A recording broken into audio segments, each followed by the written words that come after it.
Welcome to the Inquisitive Artist. I'm Lindsay Tyson and I'm diving into the lives of artists and art world insiders. How do they create? Can they make a living from the work? And what really goes on behind the scenes? Join me as we explore the realities of life as an artist and the challenges of thriving in the art world. Today I'll be speaking with one of my favourite artists, Dan Cook, known for his beautifully finished abstract artworks. We talk about his career in illustration, the origins of his ideas, and how his art has evolved over the past few years. Hope you enjoy it. Hi Dan, thank you for joining me. Pleasure, thanks for talking to me. Yeah, it's very kind of you to give your time today. So, where do we start? I was just, maybe you could give our listeners a little bit of background about you, where you grew up, where you went to school, if you went to art college, etc. Yeah, sure. I mean, my artistic journey is pretty recent, really, the way I see it anyway. But I was raised in northwest Essex, so I was born in Cambridge and schooled in Saffron Walden. So it's a town a little bit further south of Cambridge. From an art point of view, it was our teachers told me I was good at drawing effectively. Right. And so I think that stuck. I quite liked that. From school, I think it was all about drawing for me. That's the only thing that really kind of carried me through school. And I just went through the motions when I was younger, to be honest. And I was a bit like that.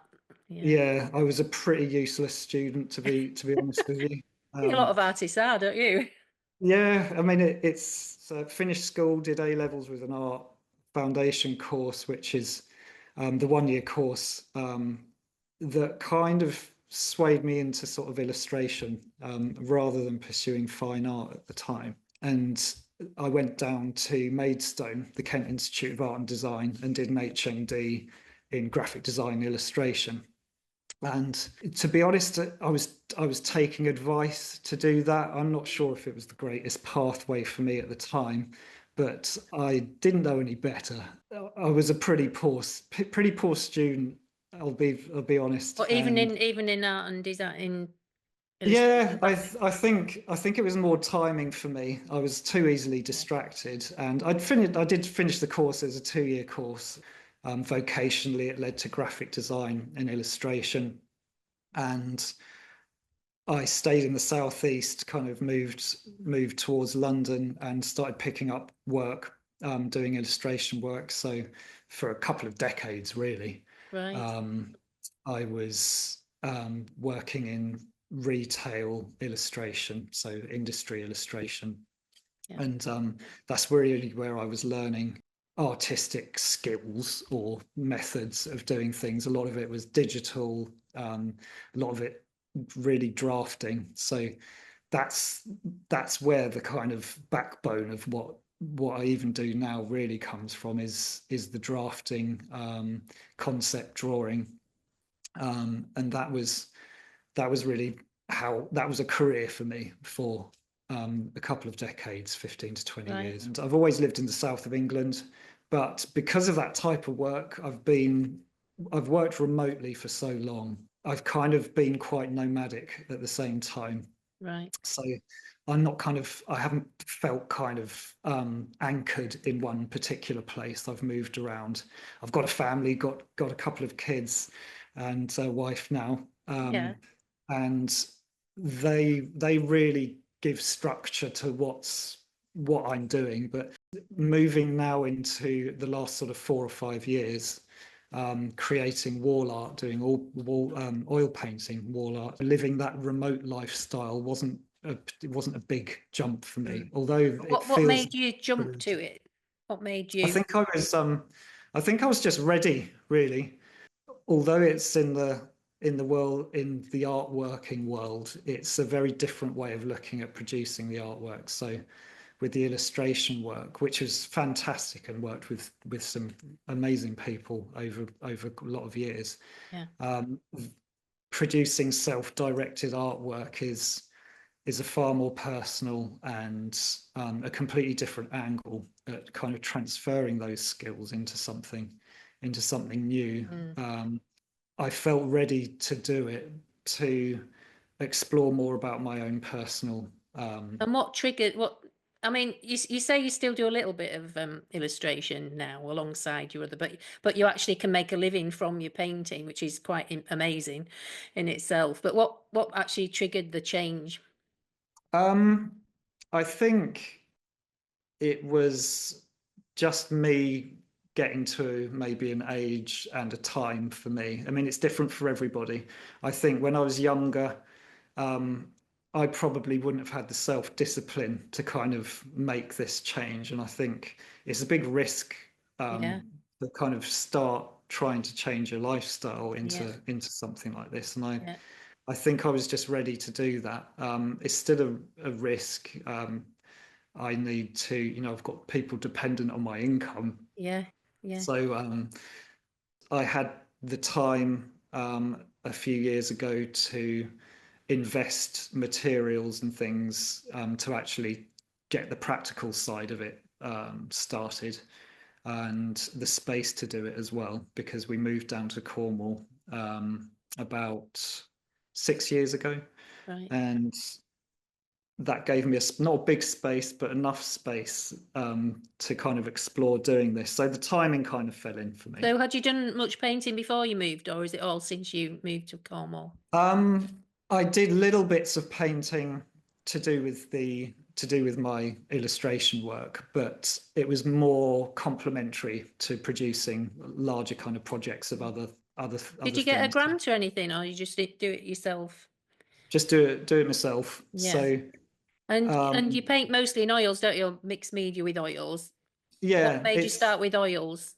so about 4 years ago was the first time I even really looked at oils. But as soon as I did, I realised that they were going to do more things for me. I could work with them better and Yeah. get the results I was really trying to work towards from other materials I've worked with. So I like using oils with other mediums. I'd definitely say I'm mixed media really, Yeah. because Yeah. I'm mixing those oils with resins and waxes and things like that, and use different techniques with them. And also pencil work is in there more so now recently actually, and oil pastels and clay pastels. I work on wood panel boards as well, Mm. so I've there's a couple of reasons for that, where I think I punished canvas a little bit too much, because I'm Yeah. also digging into it, etching, scraping, and also the pencil work that I like to bring in works better on panel, I find as well. So Yeah. I can manipulate the surface into smooth areas a bit easier with the And do you start panels. with pencil first? Is that how you? Often, yeah. What starts it initially is some sketching on the side. I generally go into each piece knowing pretty much what I want to see.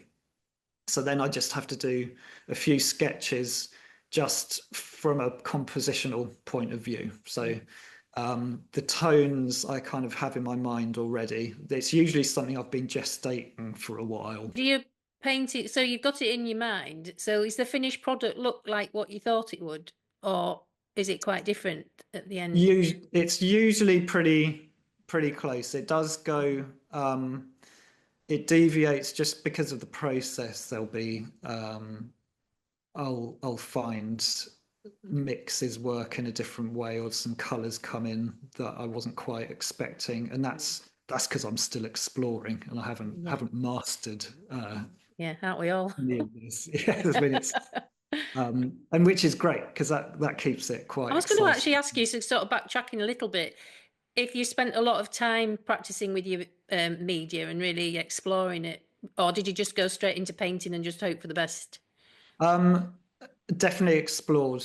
That was really what I set out to do And you spent quite a bit of time when I doing that. started. Yeah, so it was really exploring what I could do with the paints, mixing it with the pencils, and seeing what product I'd come out with at the end, what Yeah. came out at the end, and that's still happening really. I think I've sort of channeled it down over the last couple of years into something I'm more in control of.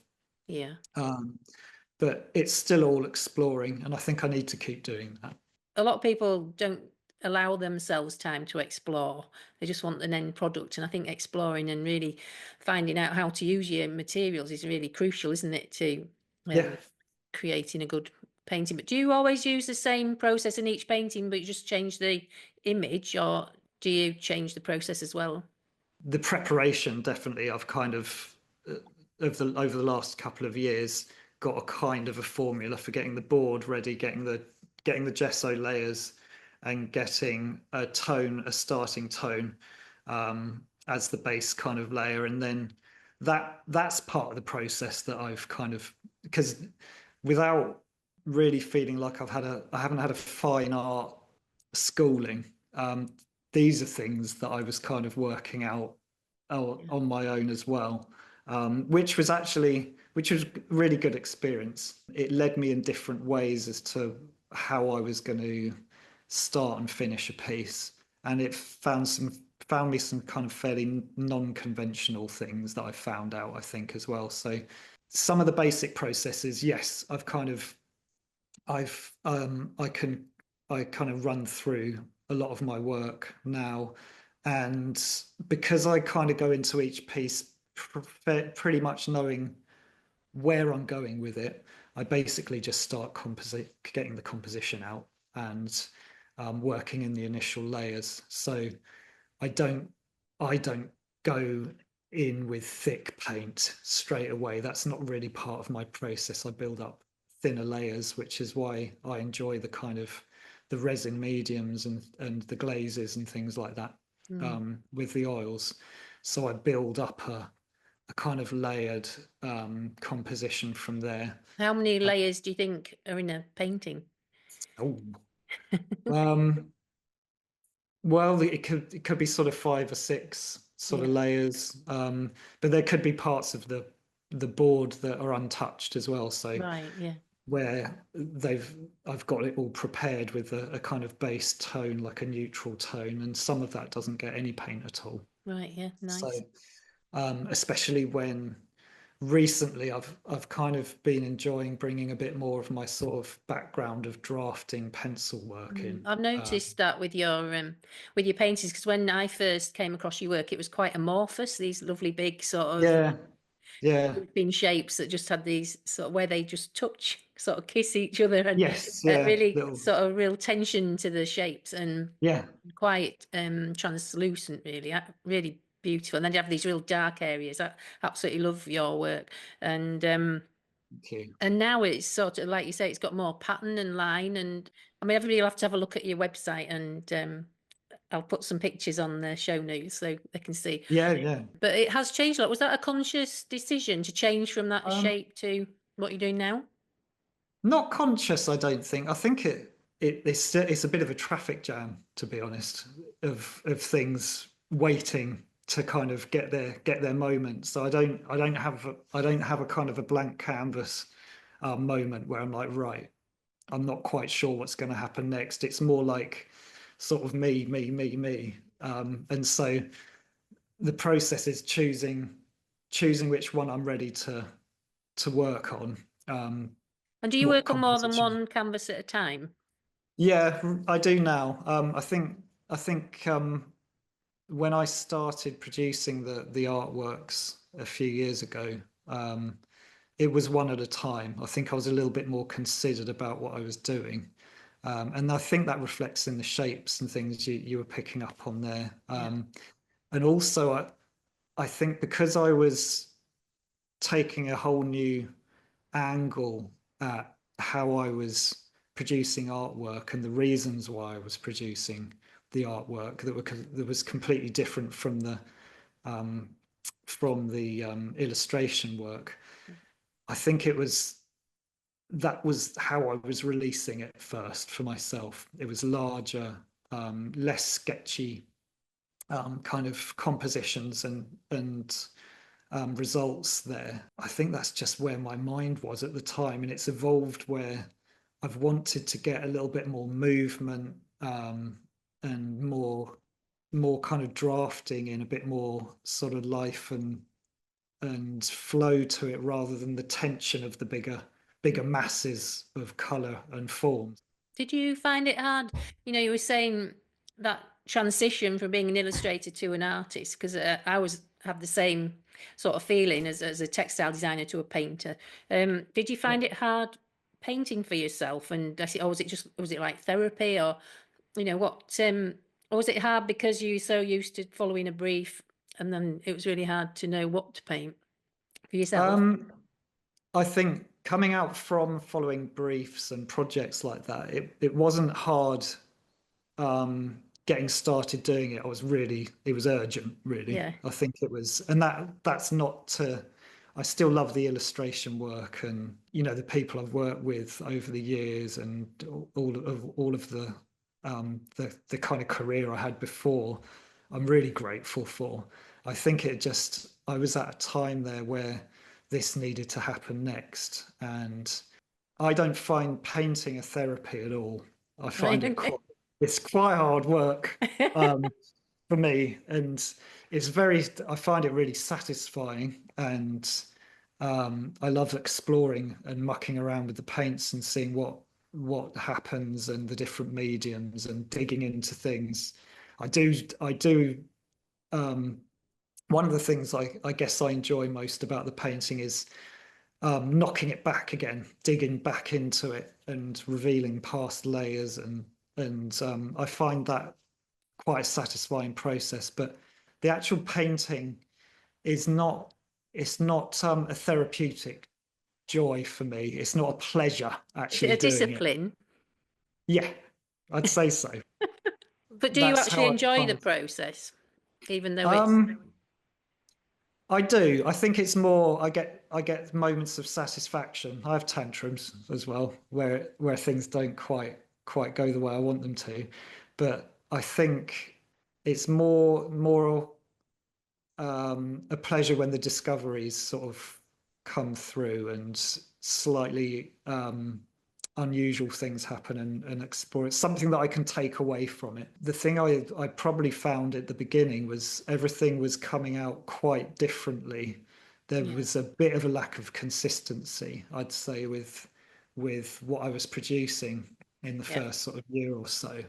But I think that was more about me understanding what I was working with, because that was really quite an intense period of sort of discovering and exploring and making a mess of things. yeah, And now I feel quite disciplined, but I think it's such an ever evolving thing for me. It's not, I don't think I have a style as such, not one that's going to stick around in yeah, a, in if, for, I'm totally prepared to see how things evolve. yeah. And I think bringing more kind of pastel work and pencils into the last sort of year has been quite important for me. And I think, particularly with pastels, actually, um, I think starting to use them has as a material changed how I'm working as well. Right.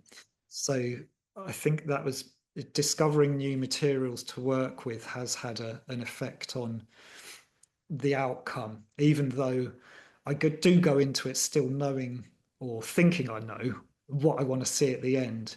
I found things like the pastels have really sort of changed that and brought a different energy and movement to So where recent do you work. actually get your inspiration from? These are abstract works, and I think in making sense of it, I think every time you put a pencil or a pen or paint to a board or a canvas, it's abstract. It's not representational directly. So mine are quite loose abstract works that are kind of recovery pieces from memory, essentially, but they're not representational of one particular place or time. I think it's just evoking a past sensation or feeling into something kind of palpable, touchable. Mm, Um, and I think that's why, although they are quite open, abstract pieces with linear line, open negative spaces, they are quite personal, very personal to me, because they're part of a kind of recovery of childhood memories or sensations, feelings. And so that's why it's remained so personal for me, even though they're not like, oh, that's a particular place from when I was such and such, or such an age, or when I visited somewhere. Um, they're more kind of a collection and a fragmentation of different times and places. So, for example, one of your more recent paintings, it's got patterns that sort of swirl down the page. I don't know how Yeah, you'd describe it. So, where would that idea come from in relation to your memory? I was thinking of that shape for a little while, and it's sort of infested my kind of thoughts for a bit. And I was it kind of, the whirling sort of gyroscopic kind of nature of it. It kept popping up for a fair while, a few weeks. I think the movement of it came from like a spinning pendant in sunlight Yeah. that was rapidly refracting and reflecting light. And I think it just translated into this sort of pencil drafted drawing for me. The thing I'm lucky about is that I can turn it into something that other people have evidently been interested in, Yeah, and yeah, absolutely. that's just a bit of blind luck, I think. So I'm grateful for that. Thanks for listening. This is the end of part 1. Join us next week for part 2. And if you like what you hear, feel free to comment, subscribe, and tell your friends.